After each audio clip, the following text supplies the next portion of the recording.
Okay, hello everyone. How's everyone doing? Well, awesome. We're just going to go ahead and get started. Imaan, do you want to just take it away? Sure. So I'll start by introducing myself. My name is Imaan. I'm currently in Toronto, Canada, and I'm a medical student who will be starting a program in psychiatry in a couple of months. And I'm joined here by Waleed, who will be leading this presentation on mental health, de-escalation, and sort of the Islamic perspective and what the Islamic perspective can bring to the field. I just want to start off by, of course, welcoming everyone. We're so happy that you're all here. And we're so happy that you're engaging with this conference and with the DSA in general.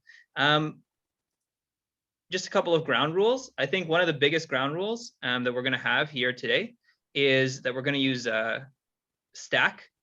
And Stack is a system in the chat that many people will be familiar with. Those who are not, essentially, if you have something to say or something to add to the meeting, Waleed is an educator himself. So he's quite flexible with taking people's questions and whatnot, but we just ask that if you have something to say, that you type the word stack in the chat like I just did, and then I will be keeping track of this as the moderator, and we will get to your questions in order and get to your comments in order as well, okay? Because we're all here together, sort of on an even playing field, as this is a Zoom meeting, not a webinar.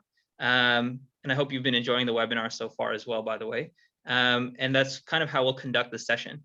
Waleed has a few slides to run through, and then we will jump into breakout rooms where we'll be able to practice the skills that Waleed will teach us.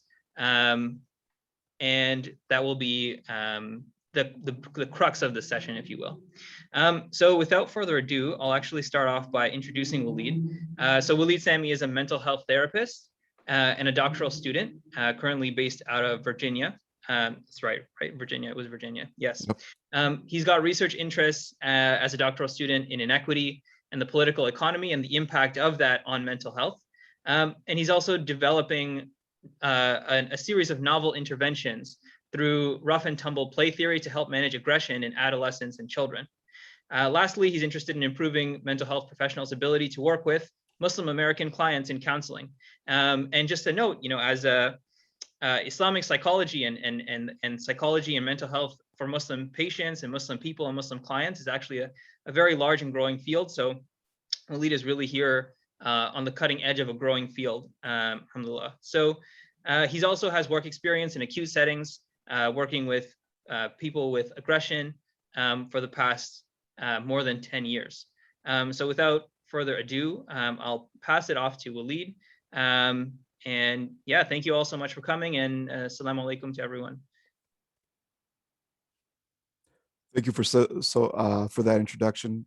Yeah, I'm pretty excited, and yeah, let me go ahead and just share the screen, and we can kind of run through it. Let's see here. Share screen. Okay. So like we've kind of entitled this, where we're going to look at mental health, de-escalation, and hopefully sprinkle a little bit of an Islamic perspective on it. I know we come from a variety of faith traditions, so I've kind of tried to, present this in a way that we can all take a little something out of, and hopefully this is all very valuable to you all. So we're just going to walk through it, and kind of like Imaan was saying, we're going to do a little bit of a introduction into some of the thoughts we have. I kind of want to make this collaborative. There's only, I think, 20 something people in here, so that's a little better. We can follow the stack rules.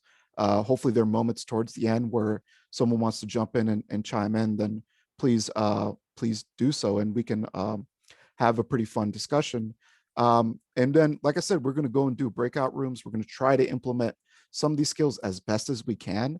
So if anyone here likes to act, anyone here likes to kind of hang out and have fun, and kind of just try to get into the zone, that's what we're going to be doing. So hopefully that's interesting and exciting for everyone. Don't worry, you won't be recorded at that point. You'll all be in your separate breakout rooms. In person, if we were doing these de-escalation skills in person, we'd be having a lot more, it'd be a lot more fun, a lot more coaching. Hopefully we can, if you all like this, we can perhaps do this again in person. You can take this back into your own community, some of these concepts, link up with some people there. De-escalation, it's not rocket science. What I'm going to tell you is probably not going to be shocking Um, there's no special techniques or tips there. They're all pretty common sense, but the ability to implement them in the moment is sort of the challenging process. So it's all about process with de-escalation. It's all about process handling crisis situations. That's all we're going to kind of focus on, getting into the right frame of mind and moving from there. So just to kind of recap, I always like to start with this idea of why are we here, right? Let's set the baseline for why we're interested, why you all taking time out of your busy lives to come here and learn. Um, we're here because there's a response to, the tragic deaths that happen in police encounters, right? We also might be looking for solutions to everyday conflicts on the streets. Um, I live in Richmond, Virginia, and I would say within the last 2 weeks within the city, here in the East Coast, I would say we've had close to 6 or 7 homicides, which is astronomical within 2 weeks, right? And just I would say Friday, just the other day, uh, I go to Virginia Commonwealth University. I'm a doctoral student there, and there's a busy intersection on that street, and some people got into a fender bender, which is pretty normal. It's a very congested part of the city, and someone just got out and they got into an argument and they went back to their car and they picked up a gun, started shooting randomly into the street. Fortunately, no one got killed, but this stuff is happening everywhere. Some of you may be aware of the rising quote unquote crime wave that's happening across the country. I know we're all very wary of some of the draconian political reaction that will probably come as a response to that. And a lot of this is coming from the pandemic, the historic inequality. I don't have to explain any of that to you all. We're all pretty much aware of the deep, I would say, social determinants of all these crises and conflicts that are taking place in society. Plus, of course, we have the albatross of this constant conflictual nature with the state and the police and tragic deaths. I know we just had the George Floyd, verdict come out. But again, I'm glad that there was a little bit of justice, but as sure you're unaware, it's just a small drop in the ocean. So this is kind of like the context that we're setting up here. We're living in a time period generationally, and especially right now, where there's a lot of violence, there's a lot of conflict, there's a lot of crisis, there's a lot of crisis. And I think that leads me to my third point, and feel free to add anything you all feel might be necessary. But part of, I think, coming from a religious tradition, like I think most of us do, or being interested in it enough to at least come to the conference, there are communal responsibilities we take on, right? That are not only the communal responsibilities one has as a citizen towards fellow citizens, but also as human beings with souls, and the need to kind of dignify other individual souls and sort of be a steward on this world, um, especially following the Muslim tradition of Khalifa, but all faith traditions kind of have that perspective as well, being a steward for each other, taking care of each other and taking responsibility for each other.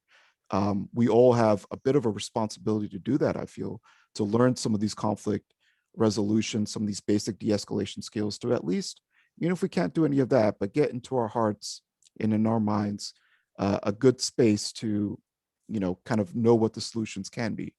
For what I think is going to be a rising tide of, a lot of crises in our communities. And I'm worried about that. And I'm worried about the draconian political reaction that we saw in this country in the 80s and 90s. I feel like that playbook is just ready right there. And we should be ready to kind of confront that. We should be ready to say, no, there are other solutions to these social determinants of conflicts that we often encounter within the streets, within our communities, even within our families, even within challenging mental health situations that we all go through. So these are all kind of concepts and ideas that I felt were very important to start off with. Let's ground ourselves with the idea that we are here to sort of take communal responsibility, uh, to sort of de-escalate and make our community safer, right? Um, we're here in response to very enormous critical incidents that happen between citizens and the police.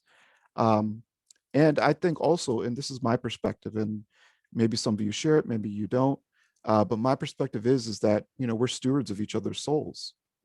That's why we hear from faith traditions, and we have to take that very seriously. It's not just a citizenship relationship. These are human beings with souls, and that gives us another layer of responsibility.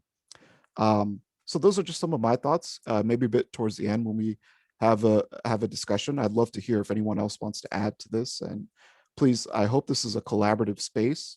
I don't want to lecture at you all the whole time, and hopefully you all will get a chance to add your own thoughts in, and we can all grow and learn from each other. So you just heard the background. I'm not going to talk anymore about myself. We're going to zoom right through that. So just basic objectives, right? We want to learn some basic philosophy and background for what de-escalation is. What do we think it is? What sort of mindset do we need to get into to successfully de-escalate, successfully take care of crises that we may encounter? Remember what I said back in the beginning. To me, what I'm about to reveal in terms of tips and techniques, very common. All right, I'm not going to tell you anything you've not heard of or you can't come to through common sense. So then that naturally leads one to the next question. Why is it that we have so much conflict? Why do we have so much aggression? Why is it that, authorities, like our police forces or whoever go into conflict so quickly, right? And that reveals a deeper question of conflict and human nature, right? I'm not going to tell you all something you've not heard of, but this is deeper, right? There's deeper things going on within our hearts, within our minds, within this need for coercion, which we're going to get into, that I think has to be wrestled with before you go into spaces where, folks are not in the right stage of mind, and you're going to need to be in sort of the right frame of mind in order to de-escalate, in order to be that calming presence who's looking for solutions when folks involved in conflicts have kind of gone off the deep end and they need some help. That is all process to me. That's all internal work. It's not so much the external work, that's the internal work right there. So that's really important to me. We're going to try to understand some of that. And that's where kind of bringing a faith tradition and Islamic perspective in a broad way that everyone can take something out of, I think will be helpful. And I think also importantly, we have to pledge to see this as a skill, right? This is like playing basketball. So here we're just going to talk about basketball and we're going to go into breakout rooms and pretend to play basketball, but I can't put you in a game yet, right? I just can't. This is skills. This is something you're going to have to learn to do over time. I hope part of DSA community-based organizations that are interested in mutual aid also start coming together and practicing kind of safe places to work on de-escalation skills like they would, getting together and playing basketball or soccer. This is a skill that you get better with over time. You're not immediately going to know what to do in a crisis. It's normal. You're not immediately going to know what to do with aggression, with a lot of, challenging situations that we encounter in the streets. You're not going to know what to do if you're not used to, if someone pops up in front of you and just starts cursing you out, telling you they're going to do X, Y, and Z to you. And you got to learn to keep your cool and help the person calm down. That doesn't come naturally to a lot of people. So this has to be a lifelong skill. I'm just kind of hopefully planting something in here for you all to take back to your communities and work on it by yourself. And then lastly, like understanding the role of our emotions and our backgrounds and what we bring to the de-escalation process, that's very important. Like I said, all the tips and techniques, no rocket science here, right? Everything I'm going to tell you, you're going to be like, oh, I probably learned that when I was 8 years old, right? It's just common human decency and common sense. But if this is all process and we're not executing it, then we need to kind of take a step back and look at who we are and what we're bringing into conflict and crisis situations, and to make sure that we are not escalating them due to some of our own internal baggage, our own internal struggles, which we all carry with us, right? No one's perfect. So that I think is very important to focus on that process. Again, just to summarize, I'm all about the process, less focused on the skills today, right? That's what we're interested in. And as a bonus to sort of get you there, we may learn a little bit about the Islamic concepts of the heart and the soul, and maybe that may that may help us kind of get into a right framework for what to do to work on our internal selves before we go out into these streets, as they say. A little bit of philosophy behind de-escalation, right? Excuse me. De-escalation is a redirection of energy. That's the first most important concept. You walk into a crisis situation where someone is starting an argument with you, right? Let's just say it's a couple, it's a domestic violence situation. A couple is arguing. You're stepping into kind of like a quote unquote energy field or a space that is highly charged. There's a lot of electricity there, a lot of static electricity. If you just kind of put your finger on it, you'll feel the immediate sparks and anything could set it off, right? When we enter into a crisis situation with folks, especially arguments, things that start with a little fender bender that happened Friday here in Richmond and escalate to someone going to their car and just shooting at everyone randomly on the street, right? It didn't have to end like that, but something happened within that conversation that um, it was a spark. It was the cigarette in the gas station near the gasoline tank that set the whole thing on fire, right? And that's the vulnerability and that stage of vulnerability we're at. So we need to be very clear that when we go into a crisis situation, we're not there to escalate that energy. That's what happens when violence comes about. And we're going to examine that. But every time crisis de-escalation goes wrong in the sense of someone is coming there, let's say an authority figure, and they start bossing people around, they start trying to kind of coerce people, be aggressive, those are sparks. Those are like the cigarettes near the gas tank in the gas station. That's just going to light the whole thing up. And that's usually what happens. So if we don't want to do that, we have to walk into the space and realize that there is vulnerable energy here, in a vulnerable space, I should say. We need to redirect that energy. You're going to catch it and you're going to redirect it. It's like judo, it's like Brazilian jiu-jitsu, it's like wrestling. I use a lot of sports metaphors. It's just you're going to have to deal with me for the next hour, right? It's all of that. We're here to grab that energy. We're not escalating that energy, we're redirecting it. And that kind of leads to the second idea of coercion versus collaboration. When you go into a crisis situation and people are upset and you need to calm people down, you need to get the story straight, you're trying to pull people apart, you have two options. You can coerce people or you can collaborate with them. Every successful de-escalation that I've seen, that I've been a part of, my long years, it feels like long years at this point, working in mental health settings where there's a lot of aggression, a lot of behavior, and a lot of conflict, they always happen with collaboration. That means you need to build some buy-in with the folks who are in the conflict. There has to be some form of rapport building, some form of relationship building, some sort of buy-in from the folks that you're trying to de-escalate. And that's why I say collaboration, right? If we don't have that, if we go around trying to boss people, if we go around trying to be the tough guy, all right, and I know you probably run into tough guys all the time. If you want to go and be the tough guy or tough girl or whomever, you're kind of going in with a coercive idea, right? You want to coerce these people, you want to dominate them, you want them to listen to you. You're kind of approaching them as some adults approach little children. The need to just pay attention and follow my orders, and let's get this done because I don't have all day. If you approach those situations with that mindset, you're going into a place that is coercive. So I want you all to remember that, especially when we go into the breakout rooms and we all try to do our little de-escalation trial runs. You're in a space of collaboration, right? And coercion. Now, collaboration doesn't mean you agree with everything that's going on. That's not your role, but your goal is to try to collaborate in order to bring the de-escalation down, or to bring in de-escalation. Another thing that we kind of want to discuss, right? Because America has almost 3 billion guns in it, right? Is that there's going to be aggression and there's going to be threats to life. If you enter into a space where there's conflict and a potential for aggression or a threat for aggression, how do we respond, right? Especially since you're entering in it in an unarmed place. How do we respond? What do we do? I think any sort of coherent de-escalation strategy that we want to bring out to the community, to the public, as either to train police officers or substitute the first line of response, with folks who are trained in mental health and crisis de-escalation, social work, etc., the helping professions. If we want to do that, we have to be able to handle this kind of pushback, which gets us into number 4. What happens when we do escalate? Like, when do we bring in someone who, what's the tipping zone? What's the red line, so to speak, right?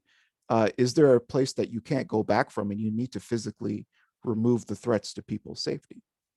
I'm putting this out here, and that's leading to number 4 about arguments against de-escalation, for instance. This might be the educator in me, the burgeoning educator in me, or there could be a personality tick. You can kind of tell me afterwards what diagnosis you may have of that. I think we need to be equipped to handle counter arguments, especially since, as DSA, democratic, right? A lot of what we do is going to have to go through persuasion. If we're going to try to persuade the country to handle things differently and to develop counter institutions to deal with conflicts, we need to be ready with the best form of logic, the best form of arguments that are rational, logical, philosophical, religious, ethical, whatever you want to say, to kind of counter and say, like, look, we have methods. We've thought of these things before.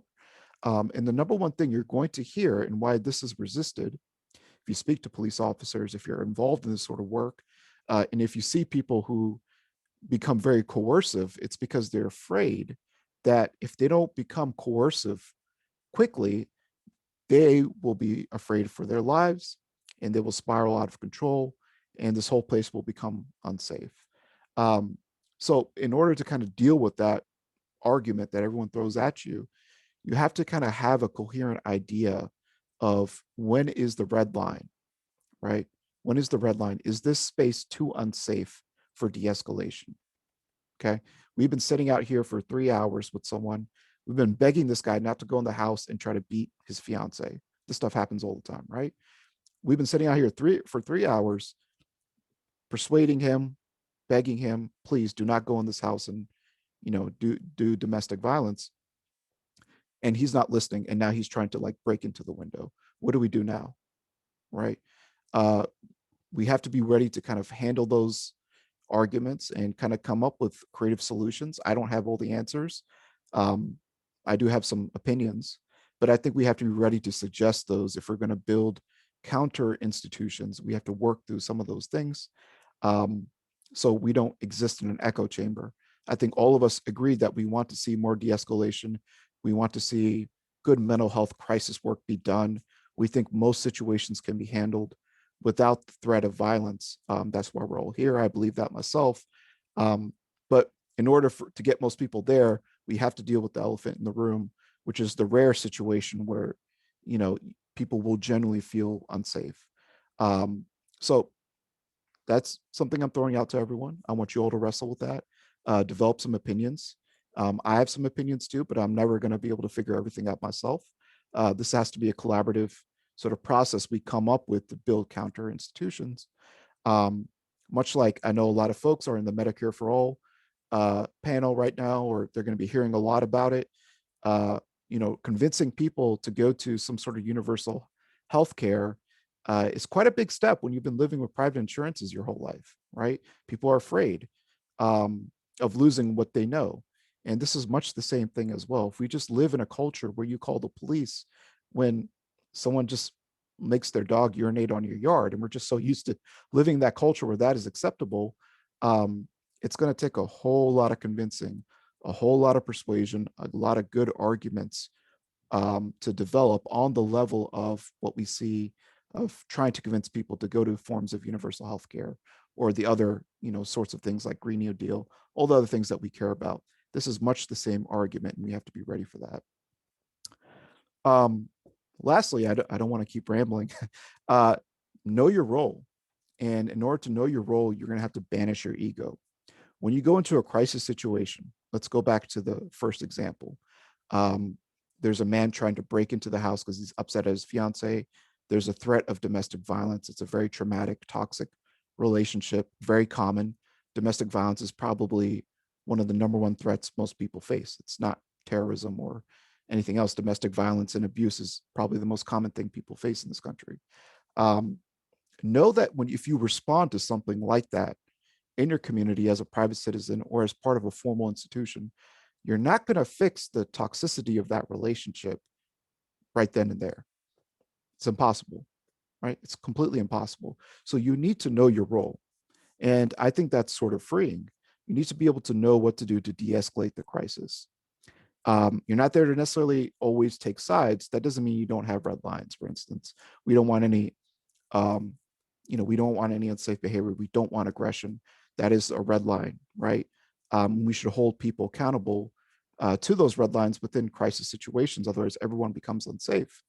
But you should also know that you're not going to do like long-term clinical couples therapy in those situations. That's not your role. Your role is just to get everyone safe, get people separated, and link them to things that will help them long-term, and sort of do that immediate triage work. So in order to do that, you're going to have to kind of banish your ego. It's banishing knowing that you have a solution to everything and that you can figure things out, and that all the answers kind of lie with you. And the concept of the ego is very, very important when we speak about de-escalation. As we return to kind of the opening points that I've been trying to make, a lot of what leads to coercive situations where someone is trying to dominate the other person, an authority figure, maybe a police officer who does the wrong thing, right? All that's coming from a place of fear and a place to dominate someone. We have to remove that.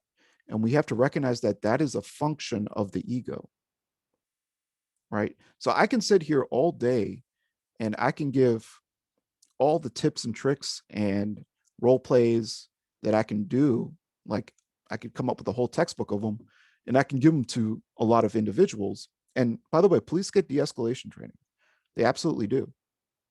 So what's happening out there, right? There's something deeper going on. And as folks who come from a religious tradition, like myself, we know that there's aspects to the human being, say the soul, right, and the heart that need to be attended to in order to sort of build a good human being who can handle situations of crisis. You can't have a human being who is kind of ethically all over the place and just simply think you can teach them skills and just solve it. Frankly, that's quite naive.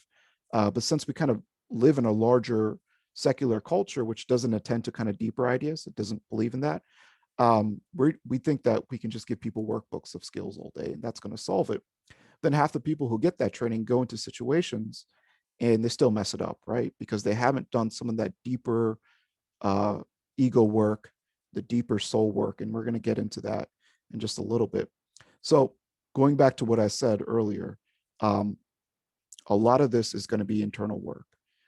Once the internal work is there, then the skills come quickly after that. And the internal work has to be wrestling with the idea of the ego and wanting to just run through the situation and get it over with because one is scared or needs to dominate it.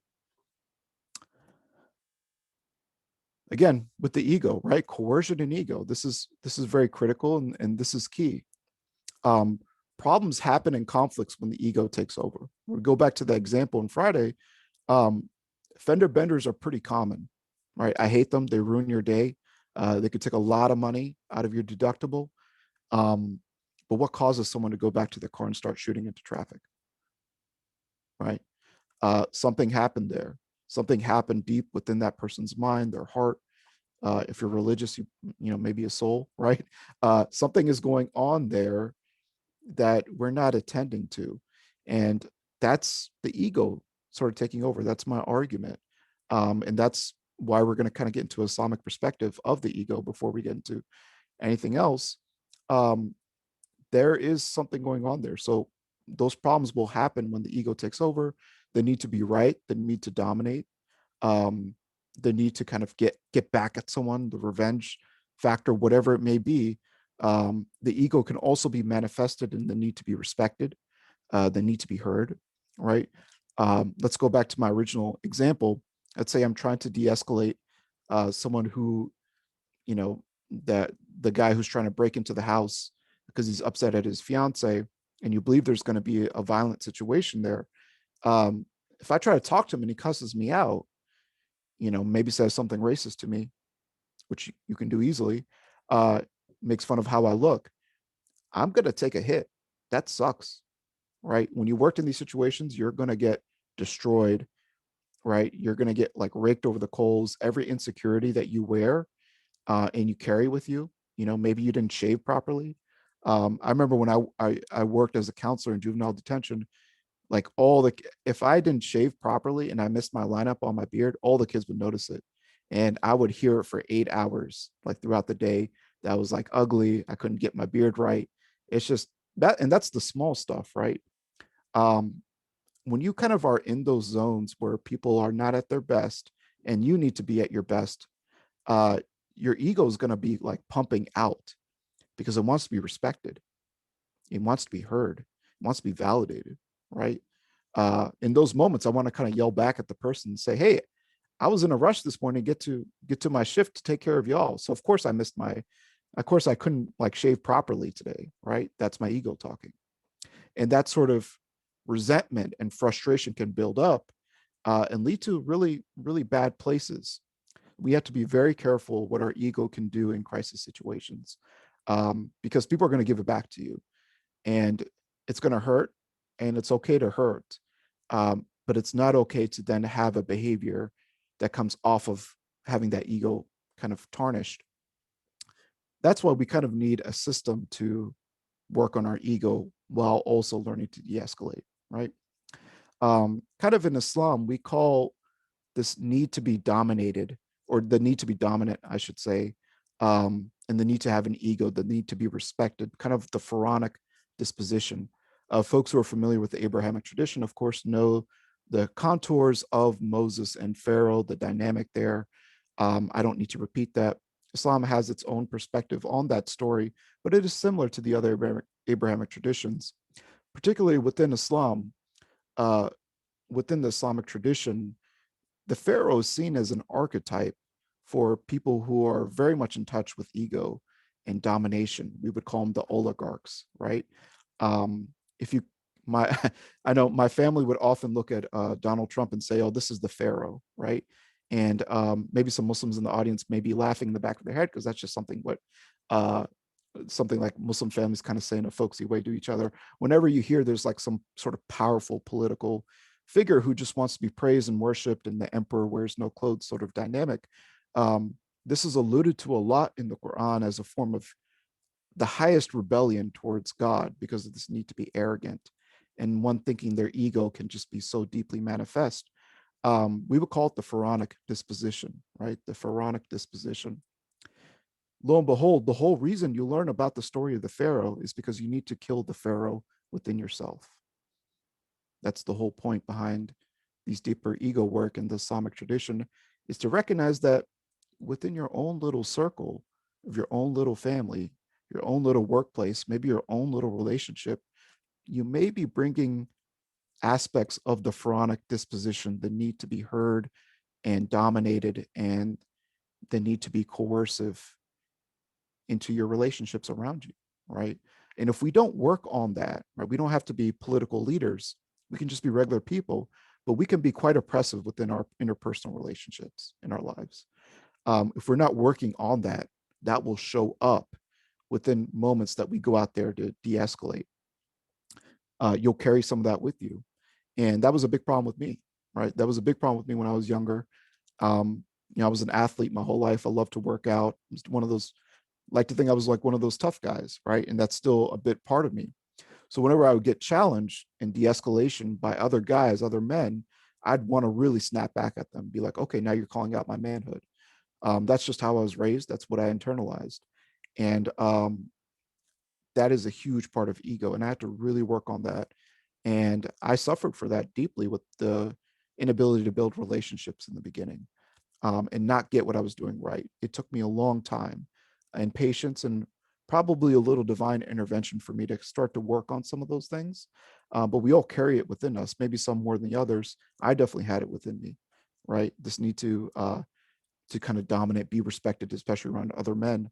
Um, that's a bit of the latent pharaonic disposition in my soul, as some Muslims would say. That's kind of in my soul. So we have to wrestle with that, right? Otherwise, it's going to play out with the power struggles and conflicts you see as we move on to number 4 on the street. You will interact with power struggles and conflicts all the time. You know, a fender bender happens Friday and you're arguing over the cell phone. Can you take a picture? No, I don't want to take a picture. Why did I take a picture? It was your fault, blah, blah, blah, right? Power struggle immediately. At home with your children, if you have children, or with your loved ones, there are power struggles all the time. Maybe in a relationship, you're constantly power struggling, right? It's part of human nature. You're trying to see who's going to come out on top, who's going to win. It's your way or the highway, right? All that is ego. It's all ego.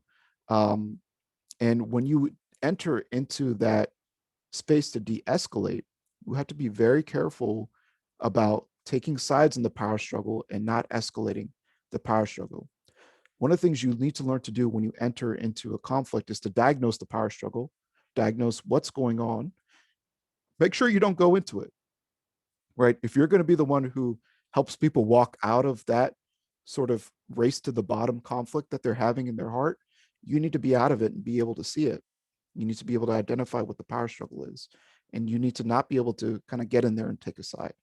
You have to recognize what are the ego factors going on with the folks who are arguing or conflicting at this moment. And what do you need to do to identify the power struggle?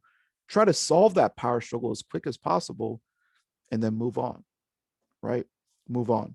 You know, an instance would be if I was at that traffic stop and I noticed these people arguing, it's getting tensed over this power struggle, just making something up. I don't know if this happened, but let's say it's over taking pictures of the fender bender and they're saying, no, I don't have my cell phone on me. And by the way, you know, it's your fault, blah, blah, blah. And the other guy's like, no, we have to do this for our insurance and, you know, blah, blah, blah. Things are escalating. One thing you can do is to step in and say, hey, what do you all need? What if I take pictures? What if I just stay here and wait for the police to come? You know, what if they come here? What I'm doing is not going in there and taking a side. I'm trying to identify the power struggle and offering a very quick solution to de-escalate it, right? And a lot of that is making sure your ego is at rest and not being active. So thus you must have a program to work on your ego, and we're going to get to that. I personally, the only way I was able to ever make progress with this stuff, I viewed it as a form of detachment, right? When I would take the beatings, when I would take the bows and the slings and the arrows, as the saying says, the stones of people when they say terrible things to you when they're at their worst place in their life, and you're trying to get to a place that's a little safer, you're going to hear the worst things ever. And that would really frustrate me and that would ruin me for days. It was only till I went deeply into my spiritual tradition, Islam in this case, that I began to kind of wrestle with some of these latent factors that we all deal with. And lo and behold, you know, Islam, like a lot of faith traditions, has programs to help you with some of that spiritual training, so to speak, and that detachment. So I started to see it as a form of detachment. Every time someone says something nasty to me when I'm trying to de-escalate, I try to smile and say, hey, that's just one more punch against my ego. One day I'll beat that guy. That was the only way I could kind of get out of that, is learning to detach from things. So going back to the example of my beard being all messy, you know what? Maybe I'm not going to look great every day. Okay, that's fine. I'm never going to look great. I'm gonna die anyway, and my corpse is not going to look great. So why don't I just not let these guys get in my head today? Because maybe I don't look great, and it's okay if I don't look great. And so a lot of that is that detachment, that spiritual training, and the destruction of the ego, so to speak. We're going to get into how Islam does that before we get into some techniques, and we break you all out, and hopefully we'll have fun with that.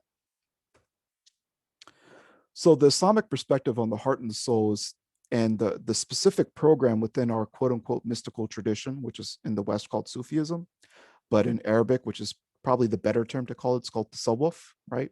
Tasawwuf just means taking Islam to its internal and deeper qualities. It's not just about the fun, roomy poetry. That's just a method for you to get in touch with deeper parts of yourself, right? So part of this workshop was to kind of take an Islamic, see if the Islamic perspective can kind of help us with de-escalation.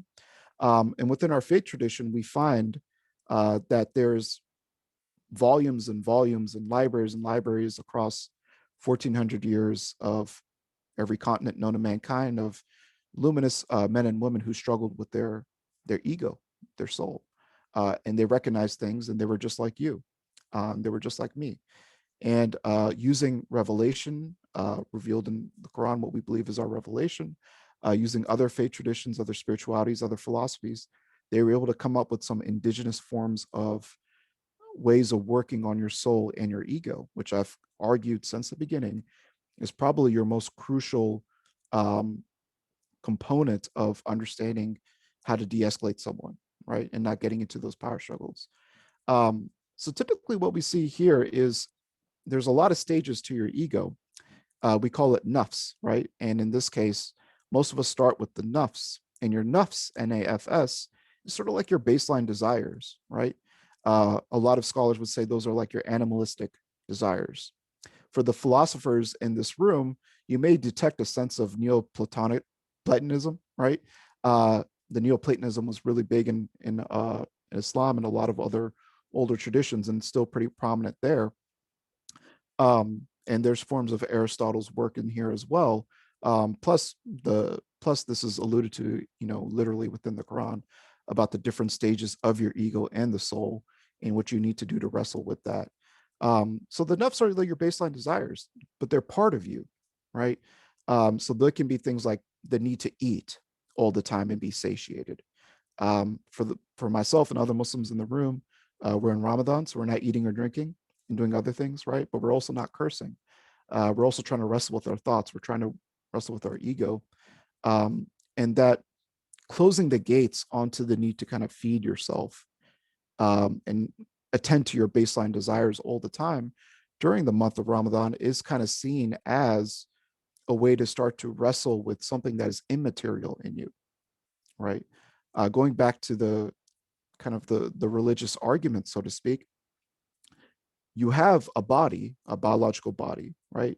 And you have an intellect, reason, philosophy, a mind that's rational. But you also have something non-material in you, and that's the qalb in Arabic, or the heart. The heart is not material.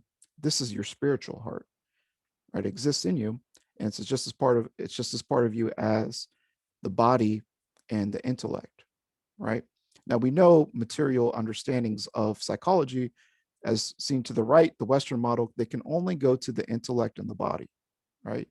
But we believe there's something else that needs to be attended to, and that is the non-material part of you, the spiritual soul, spiritual heart. And that heart can decay or it can increase in good character and greater spirituality. You need a program to address your heart, just like you need a program to address your intellect through education, philosophy, reasoning, right? And just like you need a program to address your body, like you do with the diet and exercise and taking medicines, right? You need a program to address your qalb. And your qalb, from there, your nafs, your baseline desires, the desires to be the pharaoh, to be recognized, to be dominant, to be aggressive, whatever it may be, to eat, to sleep all the time, to lie, to cheat, to steal, those nafs, those parts of your soul, we'll call those nafs al-mara bil-su, the soul that inclines to evil. Those are the parts of you don't really like, and we all carry them with you. You don't have to tell me what those are. I was kind of told you a little bit of mine, right? We all wrestle with them. And we need to have a program to sort of get to us the second stage where we can reproach our nafs, which is the reflective stage, where we recognize that, we're not all perfect and we need to do work on ourselves, right? And when we do work on ourselves, we get to the final stage of nafs, which is a cyclical process. This is not enlightenment. You're going to go through this process all throughout your life. But this is the nafs at rest. And the highest stage of spiritual kind of enlightenment within the Islamic tradition is to be just at rest and peace. That's why the word salam is there. To be at peace with who you are, to be at peace with your action, to have no incongruency between your values and your actions, right? And so how do we get there? Well, we need a program to do that. And so what we see here is your nafs manifest in behavior with the iceberg.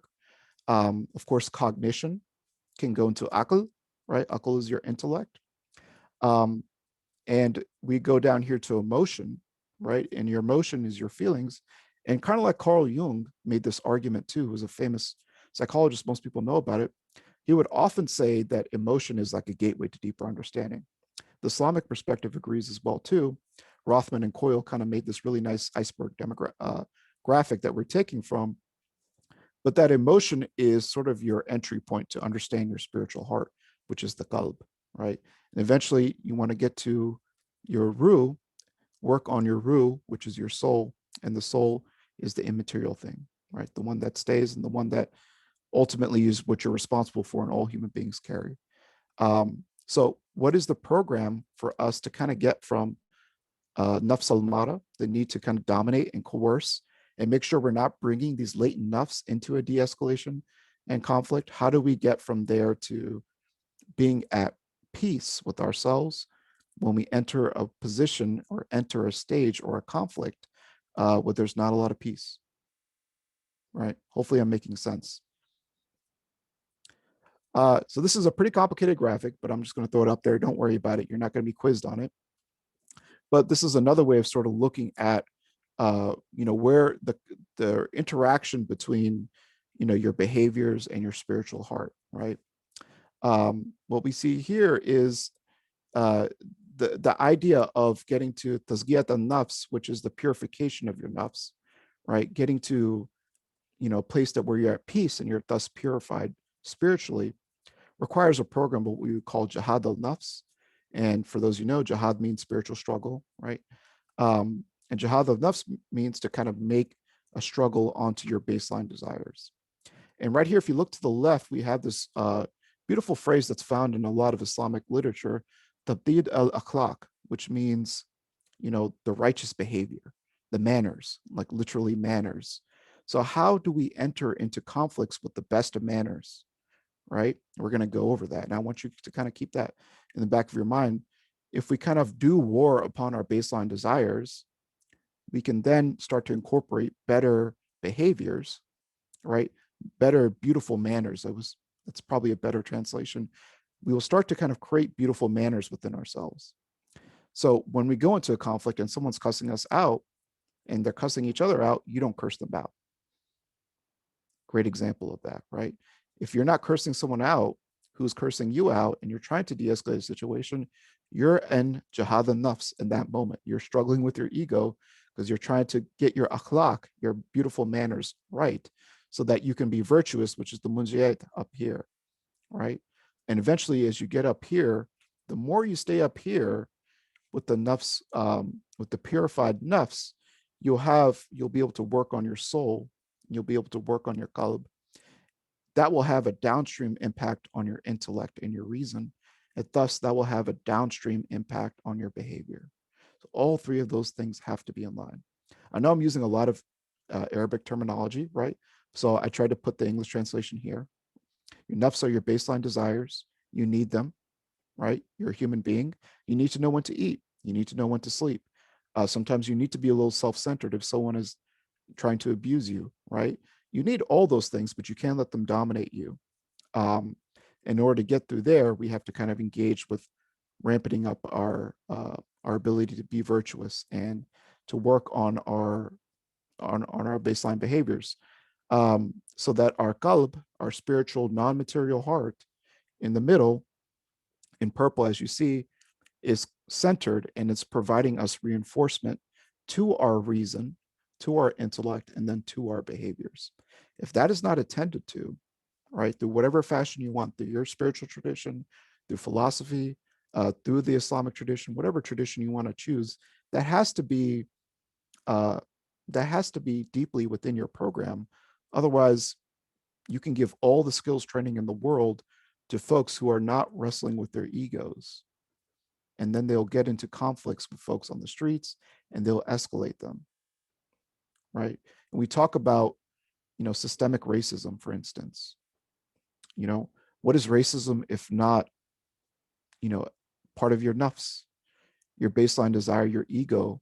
Racism in Islam is considered to be part of your nafs because you think you're dominant over someone due to their different culture and their different skin. All right. You want your political economy to favor certain oligarchs and certain racial groups. That's nafs. That's your nafs. That's the pharaonic disposition. You have to purify that and get it out of your system. So it doesn't matter what skills you teach someone. If it's not, if that stuff is in there, you need a program to work on it. So this is the Islamic perspective to working on that ego, making sure it's not in play when we go into um, a conflict, and we're not conflictual.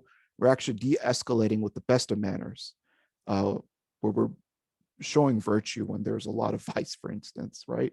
We're trying to do all these great things, and we're trying to be holistic and integrate all these different factors into us. So our body, our intellect, and our non-material heart are all in line.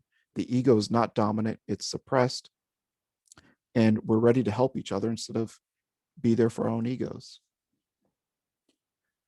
Okay, so I've done my little preachy sermon. Don't worry about that if that went over your head. Okay, let's get to the good stuff.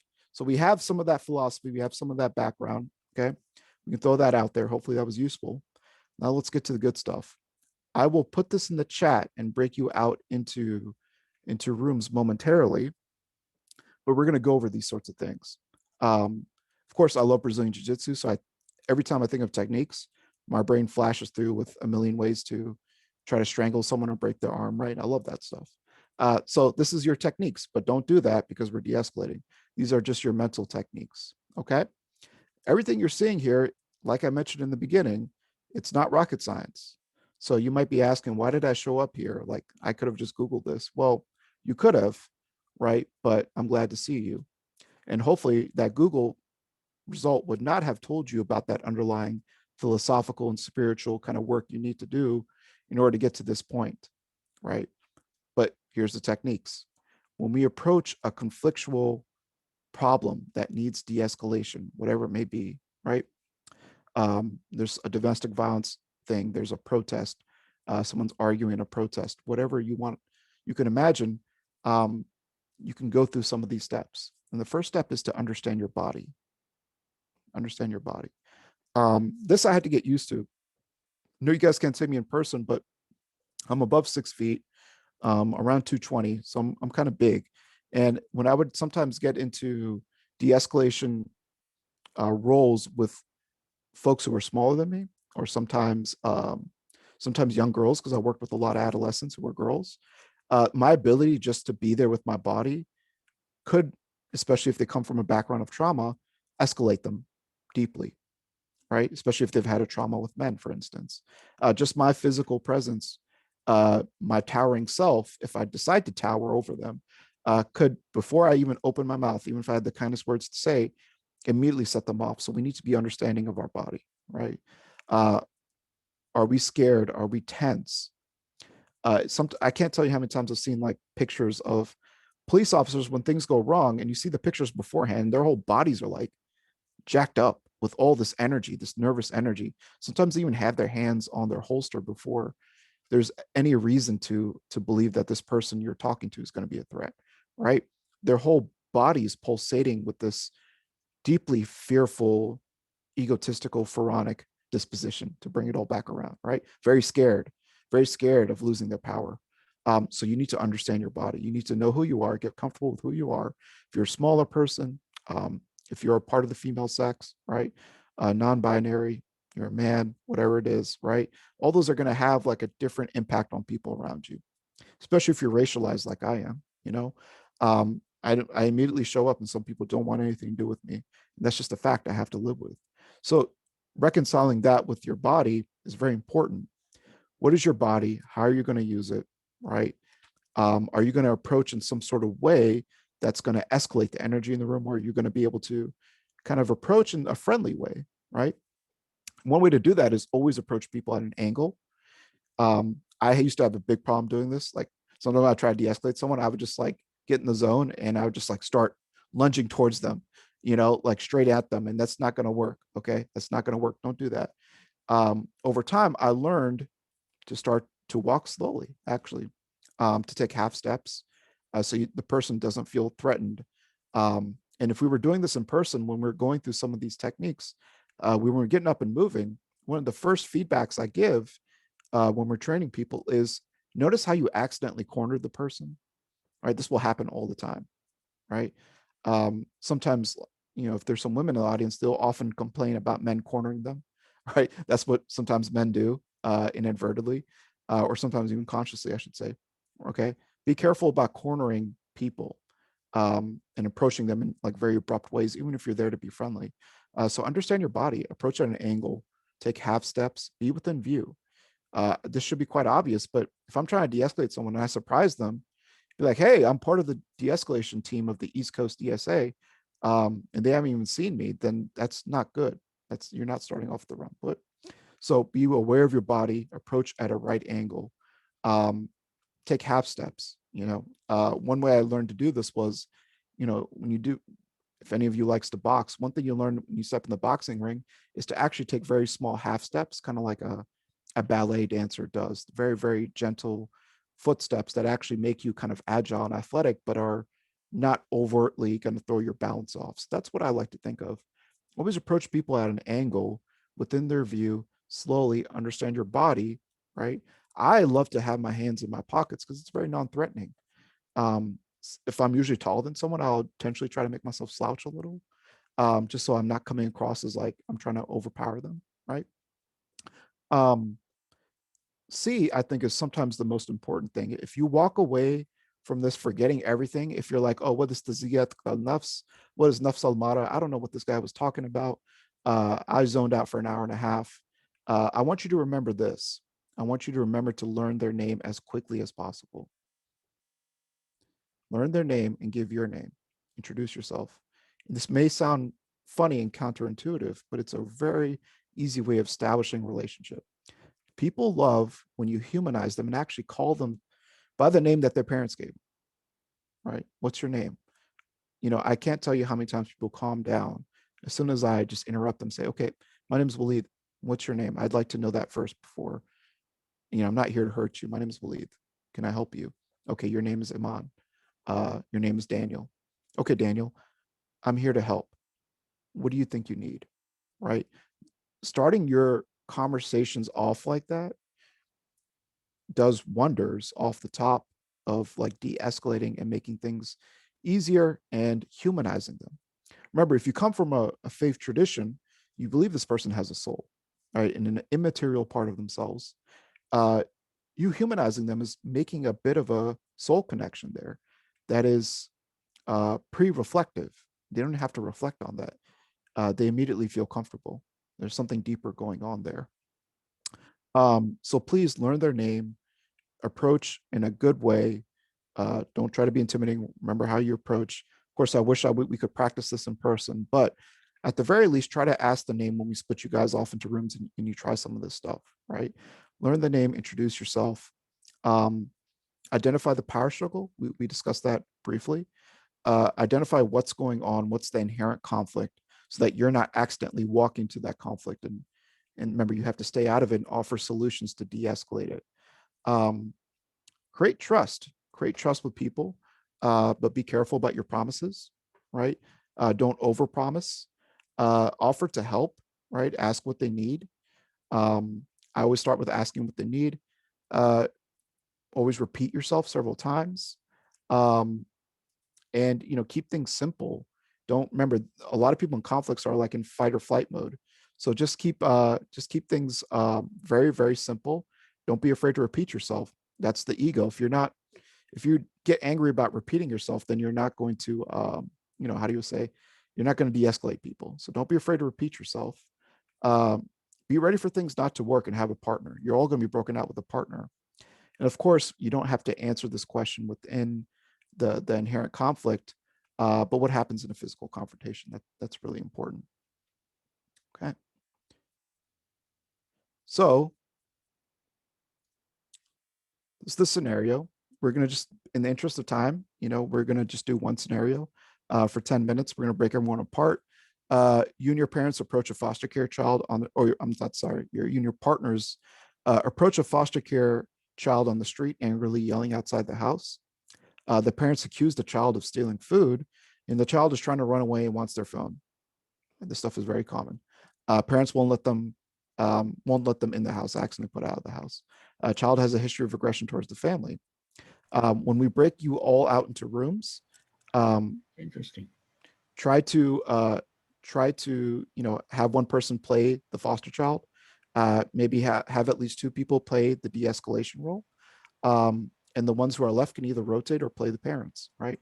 Try to go through it and see how everyone feels, and we'll call everyone back and discuss before we get going.